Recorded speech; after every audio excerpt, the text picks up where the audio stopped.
This is Phoenix from Nova Scotia Car Shows. We're going to head inside the shop and then we can take a closer look at this very cool station wagon.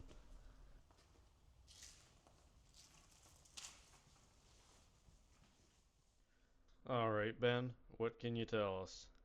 Yeah, so it's a 1986 Oldsmobile Custom Cruiser, and it was sold new in Saskatoon, and ended up in Calgary, which is where I got it. So I'm the third owner of it, and it actually just rolled over 67,000, which is the original kilometers of it. So everything that you see is original paint, and all the vinyl and chrome is all original. Wheels and tires are just an afterthought, but everything is untouched. And interior, same's got the third row seat.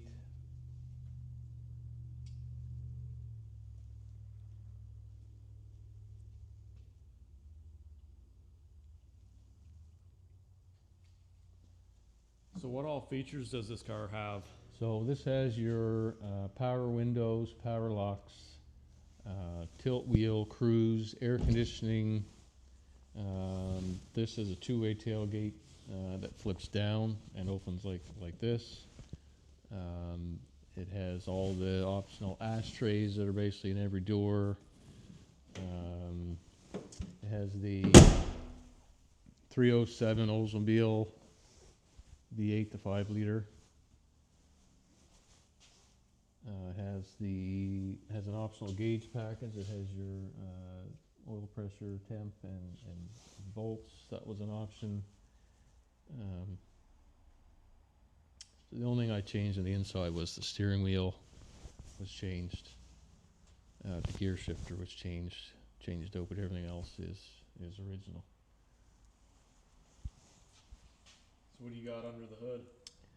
So we'll show you the 307, which is just stock.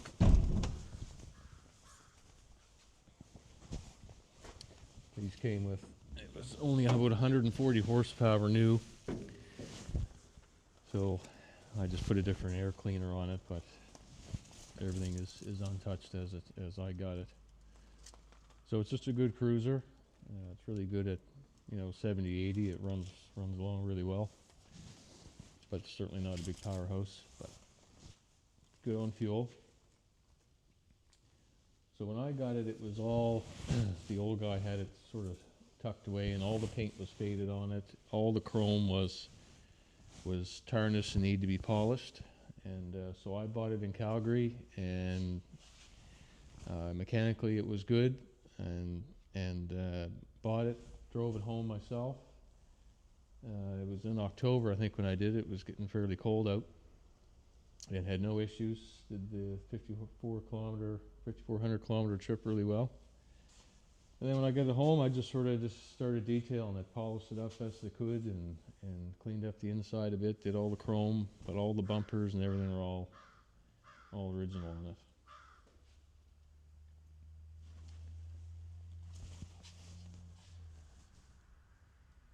So it's something I've had for about 10 years now, and these are sort of something I'm really quite fond of. I learned to drive on one of these. My grandfather always had one, and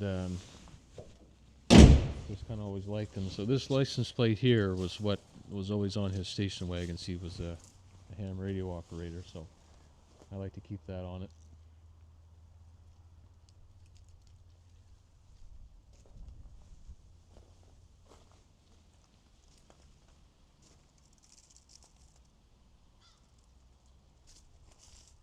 And everything, when I got it home and did a tune-up on it, we figured out that all the spark plugs and all the tune-up parts were original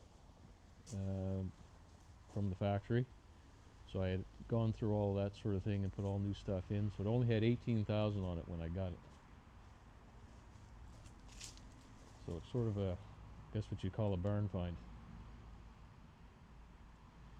Well, you got a cool car. We're going to have a look at some of the documentation with this car. Let's take a look. So these are just the books that it would have came with from the factory. So the one with all the about the sound systems and everything.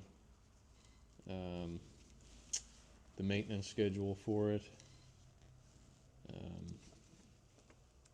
Which nothing was ever written in it. Doesn't look like that was ever even used. It's got the owner's manual with it. That's in pretty good shape.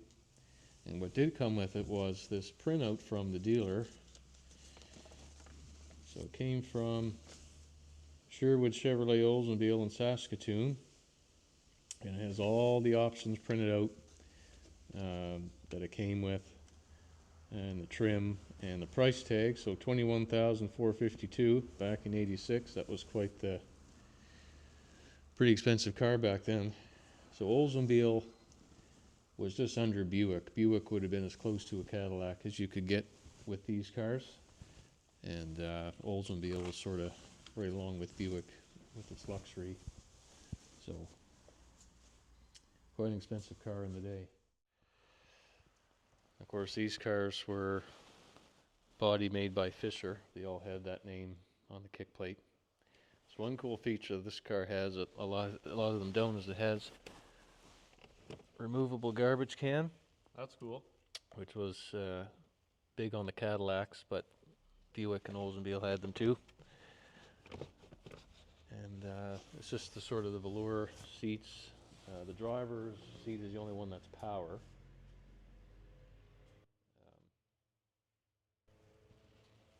Otherwise, just your normal features, your power windows, your locks.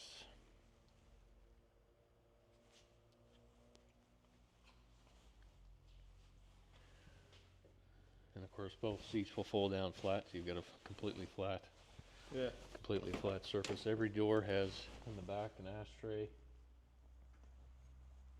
That's cool. And there's another So one how on rare the is back. that feature, having all the ashtrays? It was common in these the 80s would have been when they stopped that. Cadillacs, each ashtray would have came with a lighter next to it. But these was another one back there with the third row. That sort of went away in the early 90s, I do believe. Yeah. With multiple ashtrays, it was usually only one.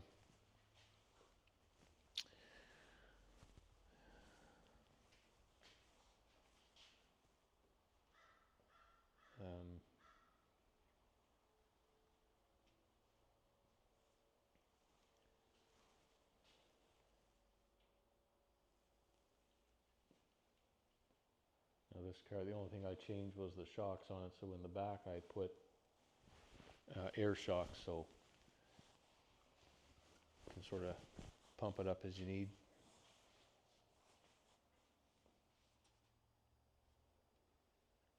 So the underneath of this car looks pretty clean then, eh? It's very clean. I've never driven it in the winter. I don't even use it in the rain.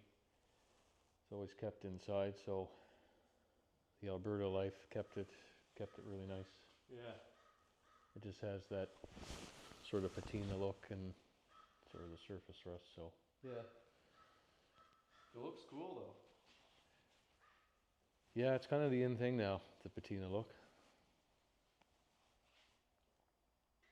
You said this was all original paint, right? All original paint and vinyl, so this sticker would something that would usually is long gone by now.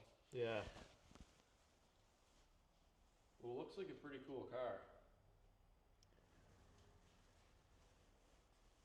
Adjustable roof rack. These crossbars can be adjusted to what you're carrying. That's cool.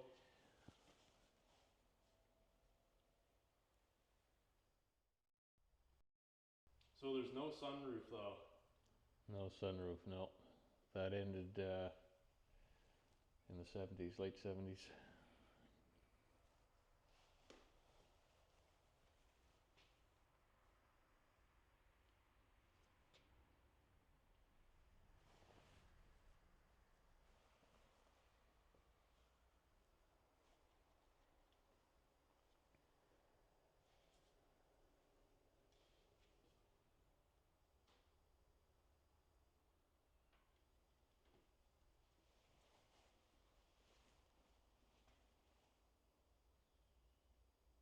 Alright, we'll end the video there.